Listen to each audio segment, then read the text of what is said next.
The Blue Jays continue to slide down the standings as they are now on the outside looking in at a wild card spot. Hey everyone, welcome into another edition of Long Ball. Rob Wong joined alongside by Toronto Sun Blue Jays beat writer Rob Longley. And Rob, the Blue Jays on a terrible run right now, going 2-9 in their last 11 games, all against AL East opponents. There's a lot to be concerned about right now. What is the highest on your list? Yeah, Rob, I just hit send on a column that addresses many of those things. And the 2-9 stretch it's really terrible. Not just for the record. I mean, it is a grueling stretch, and it's been against three pretty good ball teams, right? Three division opponents. But the way they're losing is what would concern me. They're running into outs. They're so sloppy base running. Teams are stealing on them. 7 steals in that latest loss to the Tampa Bay Rays. They're not hitting with runners in scoring position. And for an offense that doesn't have the power that it did last season, that's concerning. They're just losing in all the types of ways that they essentially promised us in spring training they wouldn't lose. They're not doing the small things well. They're not taking care of the details well. The bullpen is struggling at times. Alek Manoah still hasn't figured it out.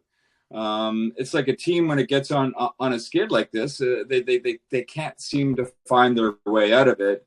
And I think maybe the only hope at this point is sort of to exhale and get back to the things that they did well in spring training and through the first month of the season. But May has been miserable so far. And May is a month when you establish form and set yourself up for the grueling part of the season, which, quite frankly, isn't there yet. And being just one game over 500 is very disappointing for a team by any measure you could come up with. Yeah, absolutely. And I guess maybe that is sort of the silver lining at this point, that they're still a game over 500. But as you know, Rob, when teams go through these types of stretches, there are some parts of the fan base that start to question whether the manager should be fired or if there should be some coaching changes made. How do you think you view right now John Schneider's job security? It's the most ridiculous concept that you could possibly come up with right now, assuming you're sober anyway. I mean, to suggest that John Schneider's job is on the line right now is just craziness. Charlie Montoyo's job wasn't on the line in May last year. Sure, the team has been terrible over the last couple of weeks, but and there's challenges ahead.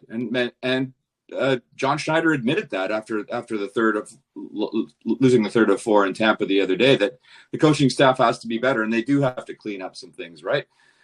But management hired him for a reason. They hired him because they saw him as a strong communicator.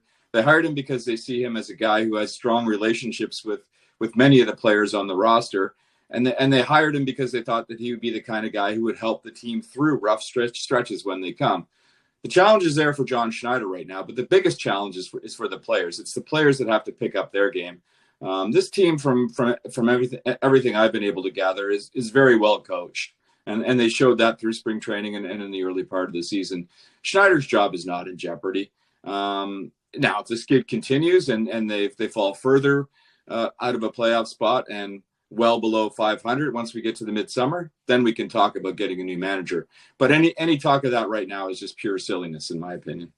Well, teams go through ebbs and flows throughout a regular season, and the Jays definitely going through it right now. As always, you can find Rob's Blue Jays coverage at the Toronto Sun or on Twitter at Longley Sun Sport.